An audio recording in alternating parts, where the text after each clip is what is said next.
Magkano ba dapat ang budget for a backpacking trip to India? Here's the itinerary and expenses from my recent 1-month India trip.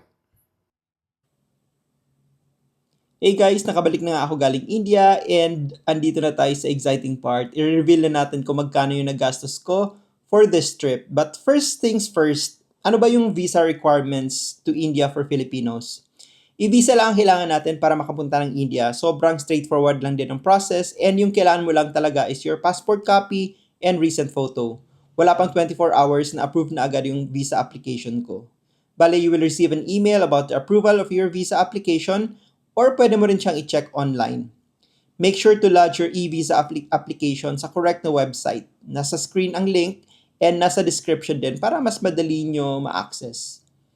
Ito naman ang visa fees for Filipinos, 25 USD sa dual entry for 30 days, $10 lang siya kung magta-travel ka April to June, and then $40 naman para sa multiple entry, good for 1 year, and $80 for 5 years. Yung kinuha ko was 1 year multiple entry kasi may balak pa ako bumalik soon. I departed from Davao Airport, but of course, pwede ka rin from Manila, Clark, Cebu, or Iloilo, tapos via Singapore or Kuala Lumpur.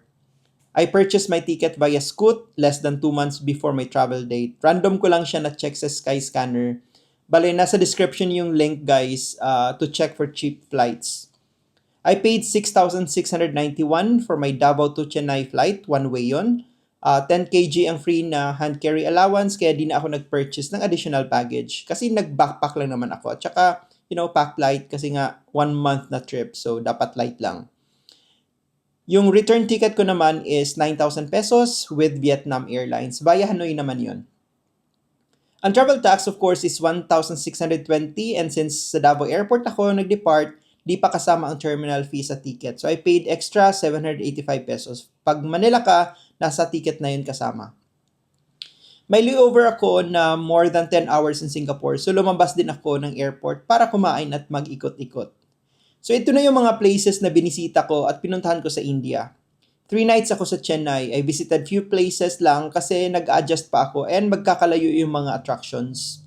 From Chennai, nag-plane ako to New Delhi. My initial plan was to take a train lang kasi gusto ko din ma-try yung long train journey. Unfortunately, wala nang available seat nung tinry ko mag-book.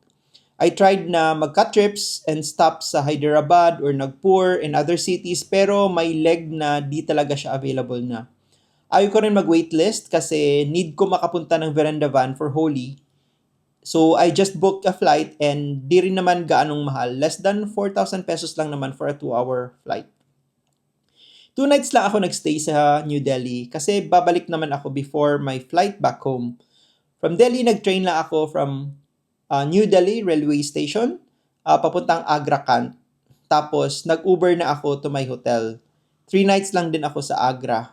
I revisited Taj Mahal and also went on a day trip to Vrindavan nga to celebrate the Holi Festival. Galing Agra, nag-train na ulit ako papuntang Jaipur naman. 3 nights din ako doon. Basically, gusto ko lang talaga sana makita yung Hawa Mahal, but of course, may binisita pa akong ibang places pagdating doon. Dapat pupunta akong Pakistan during this trip, so initially, Amritsar yung next destination ko dapat. But unfortunately, di ko in-expect na marami pala additional requirements na hihingin. Basic lang kasi nakalagay sa website nila, so I thought yun na yun. But after I lodged my application, ayun, nanghingi na ng NBI clearance, bank statements, etc. Ang ending, di ko na tinuloy and decided na mag-Varanasi na lang after Jaipur. So ayun, napalayo tuloy ako kasi mas accessible sana ang Varanasi from Agra. Dahil medyo late na nga ako nag-book ng train ticket, RAC or reservation against cancellation, nakuha kong ticket. So medyo kinabahan ako doon. Buti na lang na-confirm naman siya 24 hours before my trip.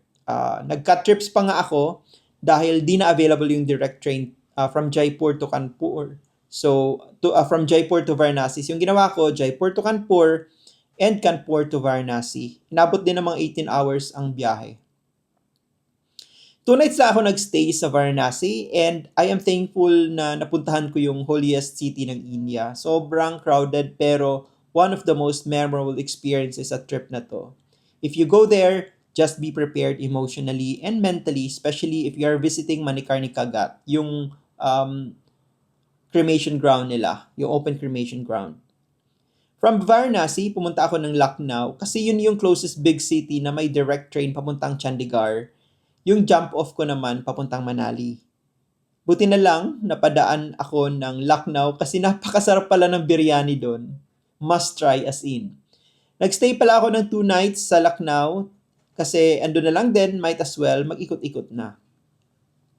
Long train ulit na ride from Lucknow to Chandigarh. Overnight train, so nakatulog naman ako in fairness.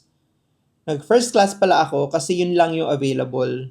Usually kasi second class lang ako kasi comfortable naman and almost kalahati din yung price difference. Walang train to Manali so I took a bus from Chandigarh. Mahaba-habang biyahe din, mga almost 6 hours.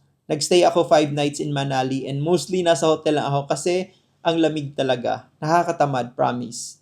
At least, nakarest din kahit paano. From Manali, dapat mag-Shimla ako but sawa na talaga ako sa lamig. So, last minute, nag-book ako ng bus papuntang Rishikesh. Nakita ko lang kasi sa map na malapit siya sa source ng Ganges or yung Ganga River, yung holy river ng India. So I thought it was interesting. Later ko na nalaman na yoga capital din pala ng India yon. Nag-overnight bus lang ako to Rishikesh. Buti na lang may direct bus from Manali but limited lang yung trips kasi gabi lang. Almost 12 hours din yung biyahe and may CR breaks naman in between. Hindi talaga pumapasok sa Rishikesh yung bus. Napakalayo ng bus stop sa city. So buti may nakilala akong locals. Nakisabay na ako sa kanila papuntang city proper. 3 nights din ako nagstay sa Rishikesh. Di ko masyadong in-expect na marami palang tao doon. So aside from Agra, doon din ako nakakita ng maraming tourists, foreign tourists. From Rishikesh, dapat magbabas ako to Delhi. But when I learned na doon pa rin sa malayo sasakay, I decided na mag-train na lang ulit. Buti na lang meron pa seats available. Kahit last minute na ako nag-book. I was surprised nga kasi sa ibang routes, ubos na kahit weeks in advance. Nagstay ulit ako ng 2 nights in Delhi before my flight. Tapos bumalik ako ng Chanichok para mamili ng mga pasalubong. Tapos ayun, fly na to Hanoi, Vietnam kasi I chose Vietnam Airlines nga pabalik ng Pinas. So ito na yung breakdown ng aking expenses. Indian e-visa multiple 2,400 pesos. So 1 year na to, valid for 1 year. Plane fare, kasama na dito yung Davao to Chennai and then New Delhi to Manila, 15,691. Travel tax, 1,620. Terminal fee at Davao Airport, 785 pesos. Travel insurance for 30 days, 1,728. Bali sa GCash app ko to kinuha sa standard insurance. Hotels, dito ako napamahal konti kasi nga wala akong cashier. So ayoko naman din mag-hostel. So hotels, 23,575. Train, bus, tapos local flight, yung Chennai to New Delhi, at saka yung mga intercity and regional buses and trains, 10,377. Meals, entrance fees, tours, groceries, local transport, and pasalubong, 26,395.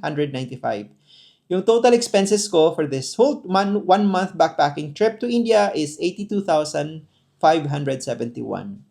So yun lang guys, if may di ako na-cover sa video na tanong nyo, please comment na lang and I will try to answer them. Don't forget to like and subscribe to my channel for more travel videos like this. Until next time mga langga, amping!